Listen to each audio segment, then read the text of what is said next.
Геморрой деген ішкі геморрой, сыртқы геморрой, аралас геморрой деп үшке бөлінеді.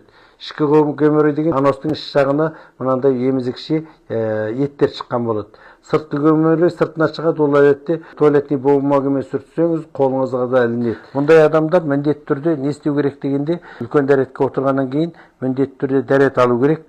Әр күні кешке жататын уақытта мынандай бір 40 градус суға марганцовты үстіне саласыз, араластырасыз. Марганцовтың себеті қызылдан қызыл қоңырға өзгерген кезге келген уақытта іш жағына қолыңызды тығып, жаңағыдай аносты ішін тазалап жуасыз.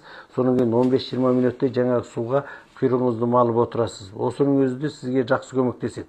Ал дәстүрлі медицинада мұны қалай емдейді? Операция жасайды. Операция жасағаннан кейін қаншама адамдар қайталап келіп жатады. Бұны әзір лазерменен күйгізеді, болмаса укол қойып емдейді.